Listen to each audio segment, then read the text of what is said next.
Hi, my name's Chris and welcome back. In today's video, I'm going to improve my overhead dust collection by reinforcing my arm and adding dedicated power. If you want to see how I do it, stick around.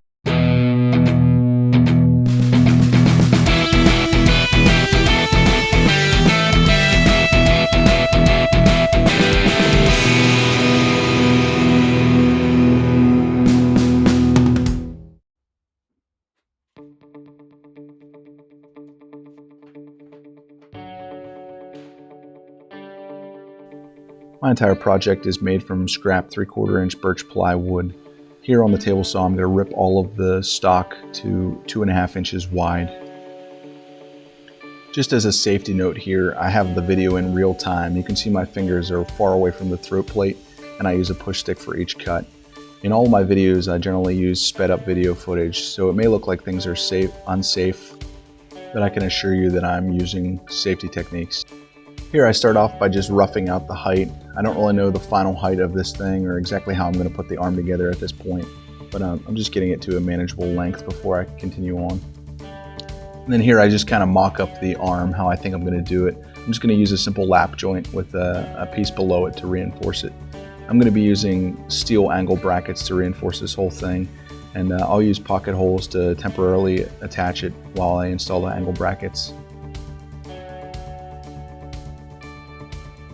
You can see here that my pipe comes up through the table, so I'm not too worried about where my dust collection arm attaches to the table. If I had a standalone assembly table, I might want to attach it to one of the ends or have it supported by a frame that comes up and over the table. The main thing here is to just get the tubing and the cords above the table so that they're suspended and you're not having to hold them or put them over your shoulder while you sand.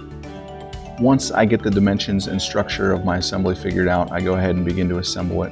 Here I'm just rounding over the tip of the boom arm.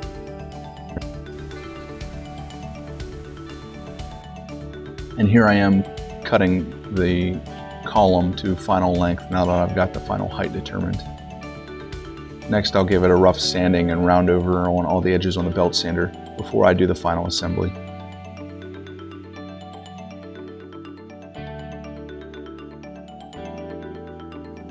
Here you can see some of the flexibility in the current sanding setup. I've got just a regular shop vac hose tied in there to suck up most of the dust as it comes off the sander.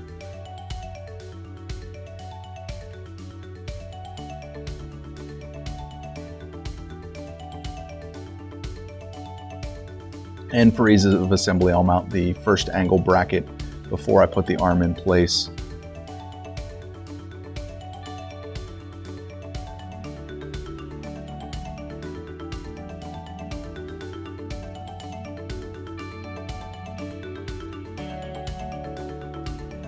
Now here it's time to begin to install the arm. I just used some pocket screws to attach it, and I had to move a few things out of the way to get to where I needed to install the angle brackets and to get a good angle on those screws.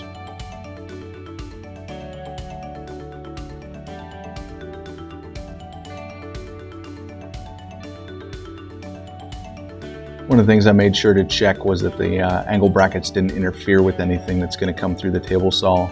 All of the angle brackets are contained within the area that the miter saw occupies, so any sheet goods or anything that's long coming from the table saw on the opposite end of the bench isn't going to run into one of these angle brackets and cause a safety issue. This is just an example I want to highlight to you of maximizing space in a small shop.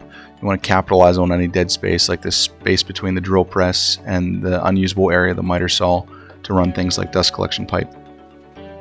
Here you get a quick demo of my bandsaw mount. I have it on a French cleat so that I can take it off whenever I run extremely long and wide things through the table saw or use something or drill something wide on the drill press. If you do a lot of PVC work or you're into plumbing, I highly recommend these cutters. These things make very slick work of small PVC. I used a heat gun to heat form my PVC pipe into a female coupler to accept a shop vac hose. If you don't have a heat gun, you can also use some other techniques like boiling water and submerging the PVC pipe into it. Obviously, just be careful whatever method you use, as you're heating up the PVC pretty hot and you can burn yourself. And then I use some tap water to submerge the pipe to cool it down a little bit. It does shrink a little bit after you cool it down, so just be aware of that. Here I just drill a few through holes. I'm going to use zip ties to attach the pipe to the arm. Nothing fancy here. You can see for the later couple holes I clamped a block on the back to keep the drill bit from tearing out as it punched through the back side of the arm. My first couple holes are kind of gnarly. All that's left now is to zip tie everything into place and attach the power cord and get it plugged in. This job's about done.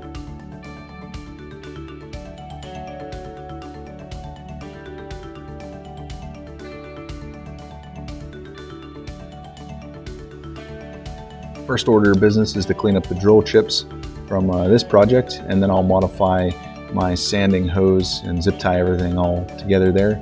And then what I'm going to do as my first project is I'm going to do a little bit of workbench top maintenance. I'm going to sand some of the scratches and finishes off of it, and then I'm going to apply a new coat of oil and wax, or a touch-up coat rather, not a whole new coat.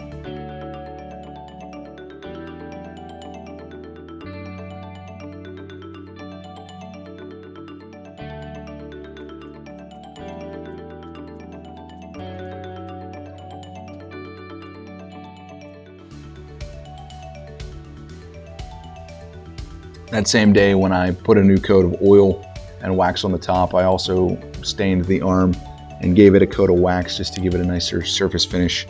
I touched up some of the sanding with by hand just to get rid of some of those hard edges and round things over a little bit more.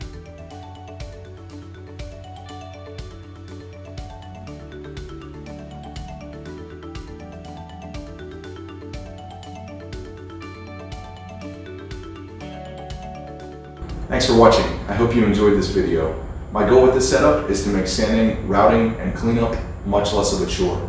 Now, I realize some aspects of this setup are unique to my layout and situation, but there's a few key takeaways that I think translate well to any shop that you might be able to apply in your shop. Takeaway number one, do something versus nothing to collect chips and dust at the source. I know the internet has some very strong opinions on dust extraction and collection, but I'll simply say, do what you can with what you can afford, but do something.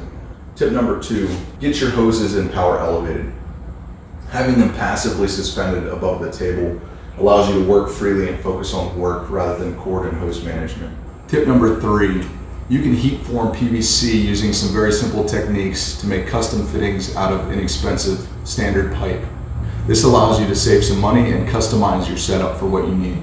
So I hope you enjoyed this video. As you go forth and improve the dust collection in your shop, I wish you the best of luck. I know there are a lot of options out there and ways I could better optimize this setup for even what I'm doing. I would love to hear how you're collecting dust at the source. If you have a tip to share, please comment below. And if you found some value in this video, make sure to hammer that thumbs up video. That helps this video perform a little bit better. And if you're new here and you don't want to miss more of these tips, make sure you subscribe so you don't miss my next video. Thanks for watching.